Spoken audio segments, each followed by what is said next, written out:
Olá, Carlos Reis aqui. Esse é o quinto vídeo da série sobre fluxo. Eu deixei uma pergunta no último vídeo, e a pergunta é: o que seria essa experiência que precisa ter sua qualidade melhorada para que eu melhore a minha qualidade de vida? Vamos começar então por definir o significado de experiência ótima. Há situações nas quais a atenção ela pode ser livremente investida para atingir as metas que a gente escolhe. Isso acontece porque não existe desordem na consciência para a gente se ajustar e nem ameaça ao nosso ego, contra a qual a gente precisa se defender. Isso é o que o Dr. Mihai Csikszentmihalyi, o cara que eu falei no último vídeo, que ele chamou de experiência de fluxo. Esse termo foi escolhido porque muitas pessoas que foram entrevistadas na pesquisa dele usaram esse termo para descrever como é que é se sentir em máxima forma. Era como estar flutuando. Diziam essas pessoas: eu estava sendo carregado pelo fluxo, eu estava fluindo. Essas pessoas diziam isso. O interessante é que isso é uma dinâmica oposta àquele caso de perder a própria energia que eu venho falando ser efeito da ansiedade ontológica. Eu vou chamar essa perda energética lá dessa ansiedade ontológica de entropia psíquica aqui. E essa outra dinâmica que se opõe a isso, que eu estou trazendo hoje aqui, eu vou chamar de negentropia psíquica, ou seja, negar a entropia psíquica. O ponto aqui é que aqueles que atingem essa capacidade de negar a entropia na própria consciência, eles desenvolvem um senso de eu mais forte, mais confiante.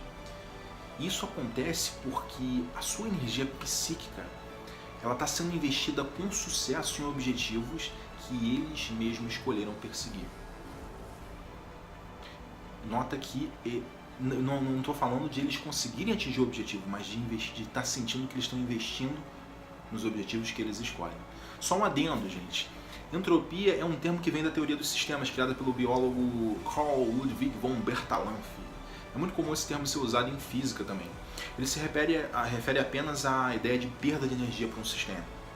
Naturalmente, negentropia significa o processo de receber energia negando essa entropia, tá bom? Então, voltando para o assunto sobre escolher os próprios objetivos, é importante notar que o senso de propósito ele vem de um ato volitivo, de uma escolha. A gente costuma falar sobre descobrir o próprio propósito como se fosse uma coisa absoluta, como se esse propósito fosse uma coisa absoluta. Quando na verdade qualquer coisa que seja uma escolha legítima pode servir como propósito, desde que seja uma escolha livre. Obviamente, a gente pode inclusive mudar essa escolha assim se a gente achar assim apropriado.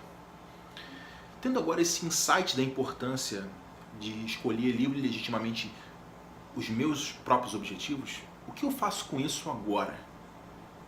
Agora a gente pode começar então a falar da conexão entre autodisciplina e fluxo. O primeiro tema a observar, para identificar as maneiras de trazer essa ideia de fluxo para a própria vida, é a autodisciplina. Geralmente a gente está focado em fazer as coisas com uma única finalidade de consumir o resultado das nossas ações. Não é comum se olhar para essas ações como fins em si mesmas, para além do que elas trazem como produtos. A ação em si é uma fonte de experiência imediata e de crescimento, porém a gente não olha para ela desse jeito. A gente fica com a atenção restrita ao resultado pretendido. Sucesso ou insucesso, tive ou não tive o que eu quero. O truque então é, ao invés de focar prioritariamente no resultado como finalidade, nós nos voltarmos a quanto a gente pode apreciar melhor a atividade em si que a gente está praticando ali na hora. Muita gente pode pensar que isso significa retirar o foco do resultado, mas isso está longe de ser verdade. O resultado permanece no foco, só que ele não está mais sozinho. Ele passa a ser parte da atividade inteira.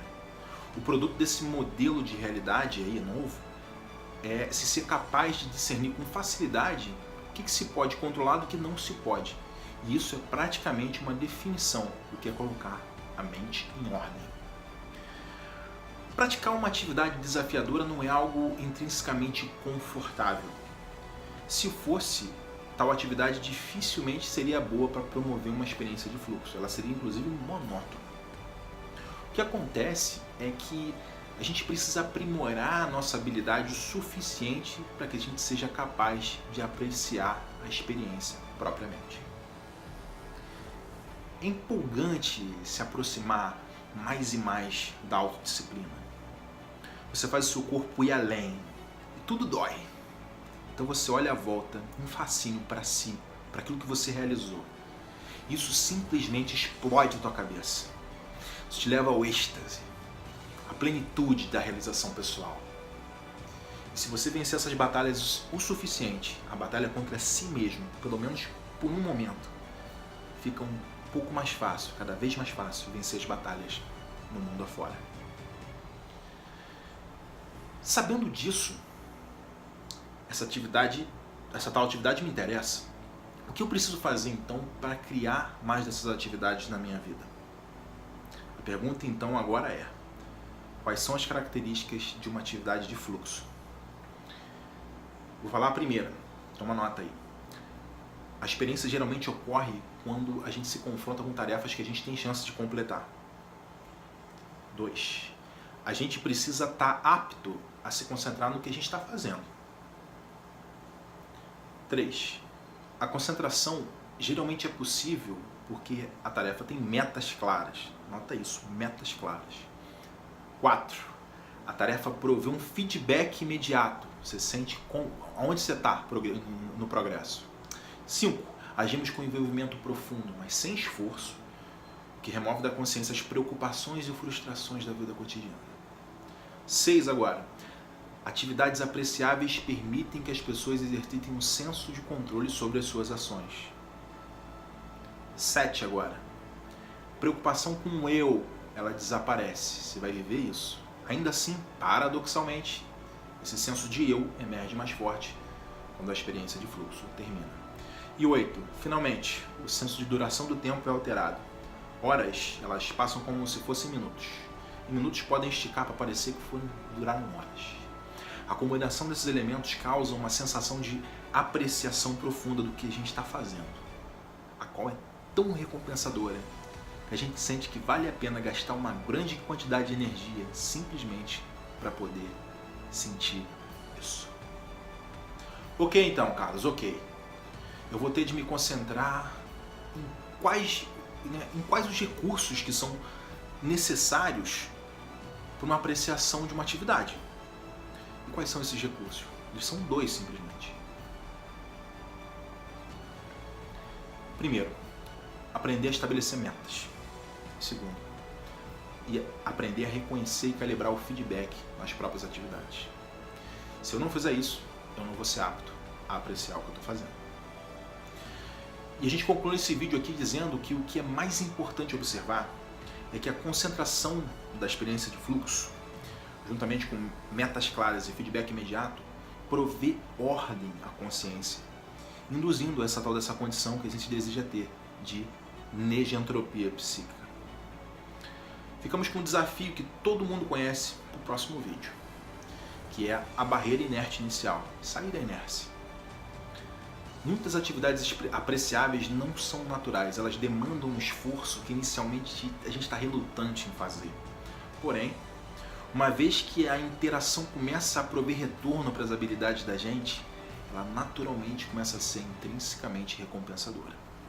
E no próximo vídeo é sobre isso que eu vou falar. Eu vou te falar inclusive a chave para a atividade de fluxo. Deixa teu like aqui, teu comentário, clica no sino para receber aqui o sino fica aqui, eu acho, desse lado, né, para receber as notificações dos próximos vídeos. E muito obrigado aí pelo prestígio. Até o próximo vídeo. Força e honra.